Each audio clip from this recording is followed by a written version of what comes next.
The doors to the Viridian Tea House are open once more. Hello everyone. I was actually supposed to record this an hour ago, but I've had technological difficulties. Anyway, I hope you're doing well. I'm doing actually pretty good. Farmers market season is ramping up, and I'm at the Wheat Ridge Farmers Market every Wednesday from 5 to 8. They moved the time, they gave us an extra hour. And then on June 17th, I begin working at the Golden Farmers Market in Golden, Colorado. So hope to see you at one of those events. And I'm still doing the Magic Makers Market in Denver as well. I also will be signing on for some new events coming up. So stay tuned. Anyway, yeah, my screen is over here now. I had to rearrange some things. So, and also too, it just dawned on me, I've never really shown my office. I mean, I've taken some pictures here, but you get to see all the artwork. I mean, there's a whole lot more, but this is just where the magic happens. So yeah, if you guys don't mind, then let's go for it. So today is a somewhat review, but this is also tea and tales. This is the Magicsmith Series by L.R. Braden, a Colorado native. And let's see, reading the back of this book, born and raised in Colorado, L.R. Braden makes her home in the foothills of the Rocky Mountains with her wonderful husband, precocious daughter, and psychotic cat. With degrees in both English literature and metalsmithing, she splits her time between writing and art. A Drop of Magic, what I'll be reading from, is her first novel. So I've only read the first two books. There's A Drop of Magic, there you go, and her second book is called Courting Darkness. And I'll tell you something, this series, yes, I've only read two books in the series, but this is the perfect blend of mystery, horror, romance, literary, comedy. It has it all. If you're looking for, I mean, if you're into fantasy or if you're just into a really good story, I mean, you really cannot go wrong with the Magicsmith. I cannot wait to read the other books in the series, and so today I figured I would read a portion of the first book, A Drop of Magic, for you. The tea for today is my Tea Muse Herbal Tisane. For those of you who don't know my Tea Muse, she and I go on wacky adventures. If you read my blog, Eccentric Tea Woman, it's called Adventures with My Tea Muse. Well, recently I've gotten a new muse for my violin, so now it's Adventures with My Muses. So if you follow my blog, Eccentric Tea Woman, you can read all the adventures that my Tea Muse and I have gone on. The artwork was done by Brittany Lewis in Memphis. She's one hell of an artist. Please support her, and I will be adding her link to this video once it uploads. And the Herbal Tisane is butterfly pea flower, spearmint, lemon peel, and watercress. Watercress is another name for nasturtium. So if you're familiar with nasturtium, that's what the watercress is. Butterfly pea flower, everybody was so into it, and they still kind of are in the tea industry. But the coolest thing is when you steep it, it turns a beautiful blue. And using my Sakura Dragon mug by Aegean Goods, check that out. Wonderful pottery. Go check him out. I'll put his website up on this video as well. But I wish you guys could actually see the color of the tea because it is a dark blue, almost like indigo. And whenever I've sold this blend to customers, I tell them the longer you let it steep, the bluer it's going to get. So I just had a little sip of it, mostly because I was frustrated with my technology, but it is a beautiful, luscious, tasty herbal tisane that you can enjoy either hot or iced. So without further ado, this latest tea and tales has begun. A Drop of Magic by L.R. Braden.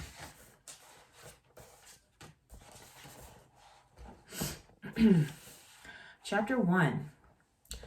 Metal dust clung to the sweat on my arms, glittering like shining scales. Even with the studio door propped open behind me, the uncommonly warm October air did little to temper the heat of the forge. A shower of sparks erupted as I plunged the carbon steel rod back into the annealing embers and dragged an arm across my forehead, taking care to avoid the bulky, blackened welding glove. I'd probably still end up with sooty streaks decorating my otherwise pale face. I always did. Little side note, go ahead and get your favorite tea or get a glass of water. I'm not going to read a lot, but you might want to be hydrated for this. And speaking of hydration,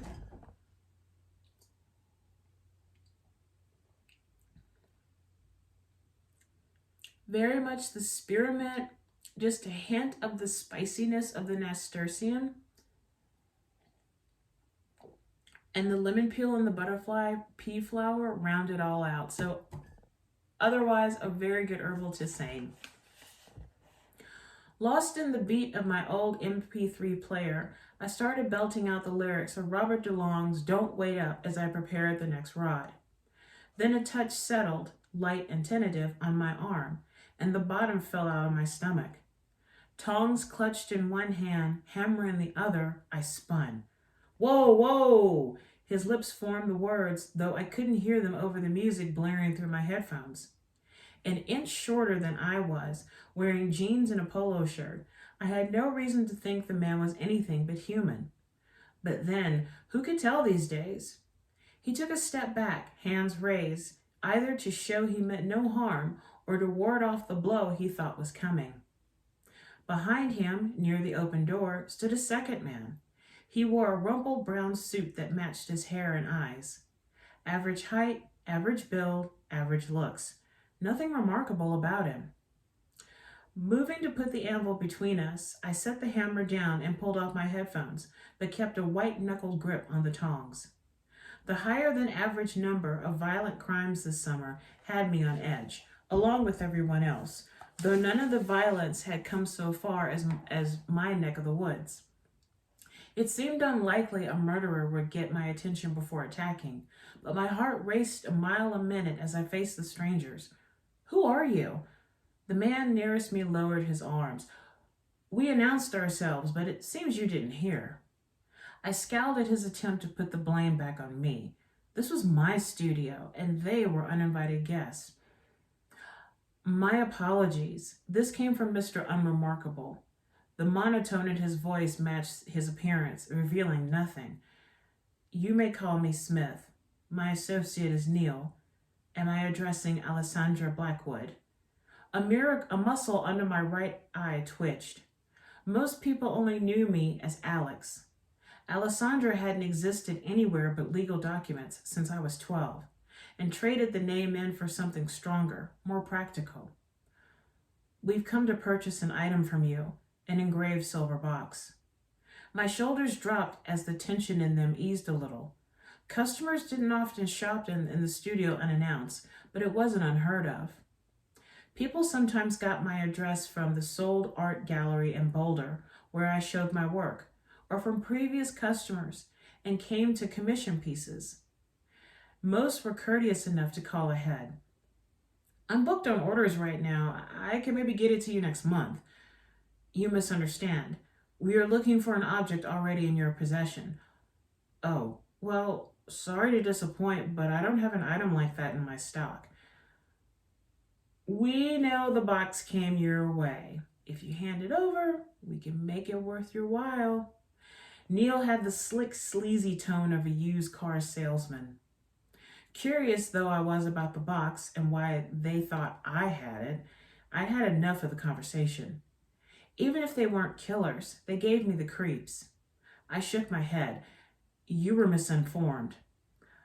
Miss Blackwood, Smith said, be reasonable. We're willing to pay handsomely, and considering the other parties involved, you're not likely to get a better offer. Surely it isn't worth the risk. My breath caught as the thinly veiled threat hit me like a punch in the gut. You need to leave now. My voice trembled slightly. The studio only had one door, and they were between it and me. I was trapped. Shifting my stance, I tightened my grip on the tongs, willing them not to shake. Smith raised his hands in a placating manner. I think we've gotten off on the wrong foot. You might not even realize you have the item we seek. It would look quite common, like a jewelry box. I told you, I haven't gotten anything like that. Now get out of here before I call the cops. It was a bluff, of course. I'd left my cell phone in the house. Even if I could call, the police would never arrive in time to help. That was the downside of living so far from town. I was on my own. Enough of this. Neil stepped around the anvil and reached for my arm. Time slowed. I didn't like to fight. I avoided confrontations when I could, but if he thought I was going to roll over, he was wrong. With a guttural howl, I twisted my wrist out of Neil's grip and swung the tongs into his face. His skin split apart like newspaper peeling back from a fire, scorched black and crinkled around the edges. An unearthly shriek filled the studio, and I stumbled back, shocked at the damage I'd done. Neil shimmered and seemed to melt. His skin became transparent, and a network of blue veins crawled beneath its surface. His nose spread and sank into his face, leaving 2 flared slits. Below that, the mouth emitting that horrible sound elongated until the gaping needle-lined hole grew so large I could have put my whole fist in without scraping my knuckles. When he reached up to cover his face, his fingers had nearly doubled in length, the webbing between them connecting all the way to the tips. His fingernails stretched and thickened to claws. The creature before me was straight out of a horror movie, and I added my own scream to the cacophony. Wielding my tongs like a baseball bat, I backed away from the writhing shape which had been the man Neil seconds before. Even at the best of times, my stomach cramped when someone mentioned the Fae. Seeing one in the flesh was like having a bucket of ice water dumped on my head.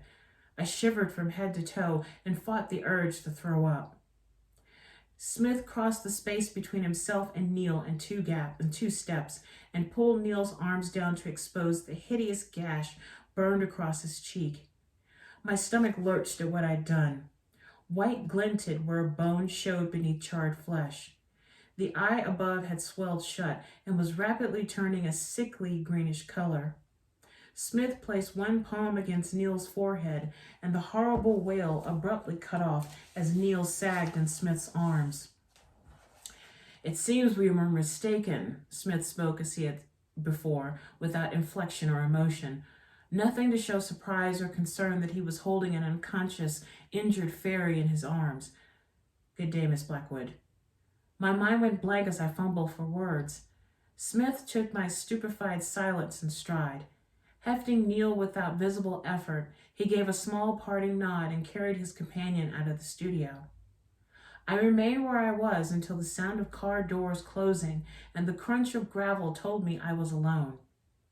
Then, still clutching my tongs, I inched to the door and took a deep breath out of the outside air. The driveway was empty, no cars in sight. I need to take a tea break.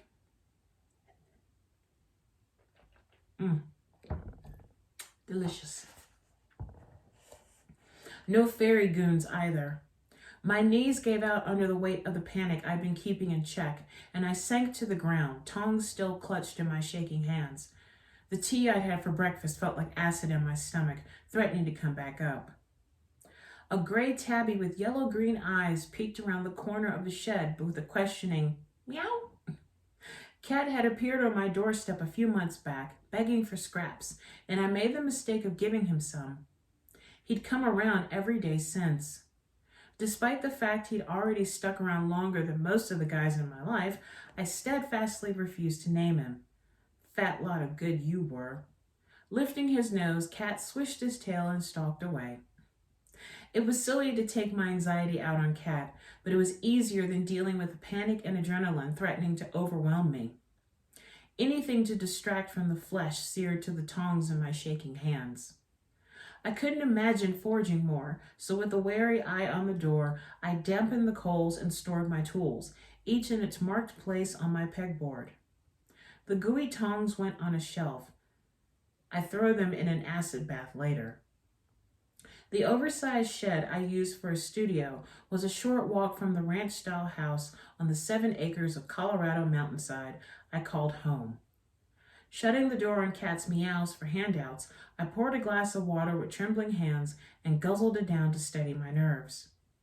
My first instinct was to call Uncle Saul. Not really my uncle, he was the closest thing I had to family since an accident took my mother and left me orphaned at 17. It wasn't just for comfort that I thought of him, though. Few people outside the PTF, Paranatural Task Force, had seen a fae without glamour since the end of the fairy wars a decade before, and those who did were required to report it. Like many officers from the war, Sol joined the PTF to help police the fae after the peace treaties were signed. They kept the registries of all the fae and the halfers who ventured off the reservations, as well as the few magic-wielding human practitioners not on the leash of the church. They also investigated reports of paranatural activity, magic misuse, and the possible existence of other creatures, like vampires, aliens, and ghosts, though only the fae and practitioners had ever been substantiated. I wasn't sure exactly what Saul's job with the PTF was, just that he was a pretty big muckety-muck whose work was classified. If you can hear Bindi barking, my apologies. His assignments often took him out of the country and off the radar, and he left for another such mission last month. He'd be incommunicado for at least another week. She's still barking. Okay. He'd be incommunicado for at least another week, which meant I'd have to call the local PTF office just like anyone else. Pushing back the unruly auburn hair that had escaped my ponytail yet again, I picked up my cell phone. The voicemail icon blinked in the corner. I'd completely forgotten about Aiden's call the night before. Want to know what happens? Why the 2 men showed up for a silver box? Get your copy now of A Drop of Magic by L.R. Braden, book 1 of the Magicsmith Series. She actually has an Etsy store where you can purchase all of her books, and she will sign them for you as well. And I'll put her link in the video. So I hope you enjoyed the latest Tea and Tales today.